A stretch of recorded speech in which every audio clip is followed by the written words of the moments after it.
nabigu calayhi salaatu wasalaam qur'aanka ayuu nabigu ka sheekeeyey wuxuu yidhi kitaab allah qur'aanku waa kitaabki ilaahay fiihi naba'u maa qablakum wa khabaru maa bacdakum qur'aanka dhexdiisa waxaa ku sugan ummadihii idinka horreeyey iyo wixii zamanahoo idinka hormaray oo dhan akhbaartiisa wa khabaru maa bacdakum waxa idinka dambeeyo ilaa aad ilaahay la kulantaan waxa idinka dambeeya o dhan buu qur-aanku ka warramaya wuxuu ka tegaya ma jiro huwa alfaslu qur-aanku xaq iyo baatilkuu kala bixinayaa laysa bilhazli hadal aan macno lahayn oo hazli amaaha qur-aanku waa faariq bayna alxaqi waalbaatil man tarakahu min jabbaarin qasamahu allah qur'aanka ninkii ka taga oo diido oo jabbaar ah qasamahu allah ilaahay baa jebinayo halaagay waman ibtaqa alhudaa fii gayrihi adalahu allah qur'aanka meel aan ahayn ninkii hanuun ka raadiyo adalahu allahu ilaahay baa dhuminaya kaas wuu dhumay xaqi buu ka dhumay meel aan qur'aanka ahayn oo hanuun jiraa ma jira way waman yabtaqi gayra alislaami diinan falan yuqbala minhu wahuwa fi laakhirati min alkhasiriin waman ibtaqa alhudaa fii gayrihi adalahu allah huwa xablullahi almatiin qur'aanku waa xaraggii ilaahay oo adkaa oo haddaad qabsato marnaba aadan ku khasaaraynin wactasimuu bixabli illahi jamiican walaa tafaraquu buu ilahay leeyahy qur'aanku waa xariggii ilaahay waa adag yahay ninkii qabsadana bas weye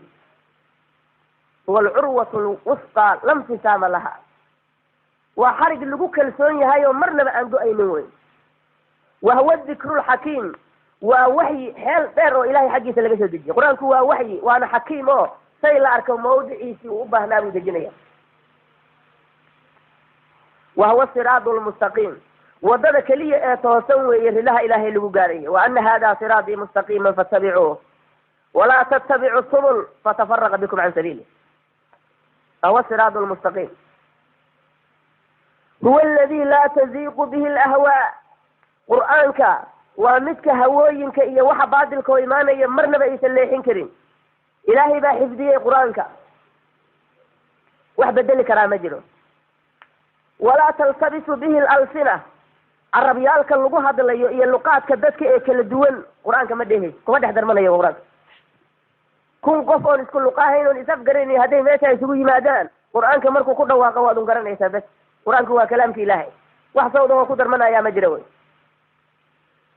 walaa yashbacu minhu alculamaa culamadu kama dhergi karta qur-aanka macnihiisa wey dadka weliba macnihiisa yaqaana qur-aanka akrintiisu aada ugu sii macaan yahay xikamtiisa iyo cajaa'ibtiisa iyo qisaskiisa wax dhammaanaya maaha laa yashbacu minhu alculamaa mar alla markaad akriso macaan unbuu kasii qaadaya inaad ku celiso unbu walaa yakhluqu calaa kasrati rad qur-aanku ma baaliyoobayo oo isma bedelayo ma duugoobayo calaa kasrati rad wax badan haddii lagu celceliyo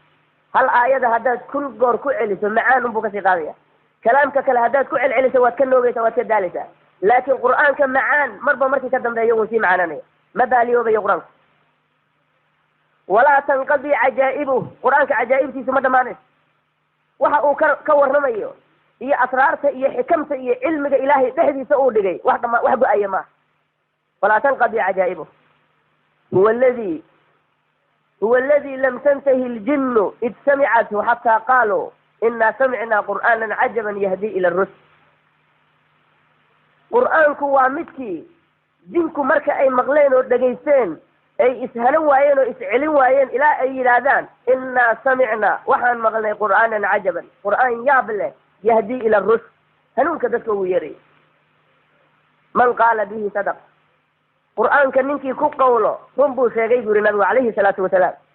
waman camila bihi ujr qur'aanka ninkii ku camal falo waa laga sawaabinaya ajri waafi aha la siinaya waman xakama bihi cadal ninkii wax ku kala xukumana cadaalad buu xukumaya waman dacaa ilayhi hudiya ilaa siraatin mustaqiim waman dacaa ilayhi qur'aanka ninkii dadka ugu yeero hudiya ilaa siraatin mustaqiim waddo toosan oo ilaahay raalli ka yahay baa lagu hanuuninaya imaamu tirmidi baa ku wariyey sunankiisa xadiidkaas walaalayaal qur'aanka macaanidiisa iyo cajaa'ibtiisa wax laga dhergi karaa ma aha laakiin bisha ramadaan waxaa la doonaya in aada loo badiyo akrintiisa aada loo badiyo asagoo weliba aadaabta qur-aanka lagu dadaalayo qofku daa'iman inuu calaa dahaarati qur-aanka ku akriyaa la doonaya qiblada inuu la qaabilaa la doonaya inuuna ku sheekaynin baa la doonaya kalaamka dunawiga uu iska ilaaliyo wey qalbigiisa inuu soo xaadiriyaa la doonaya macaanida qur-aanka inuu ku tadabburaa la doonaya inuu ku ooyaa la doonaya cinda cajaa'ibihi qur-aanka qisaskiisa iyo markay ku soo maraan waxa uu ka sheekaynayo wacdiga iyo waciidkiisa inaad ku oydaa la doonaya waa aadaabta qur-aanka qof la arkana qadarka uu kari karo unbuu qur-aanka ka akrinaya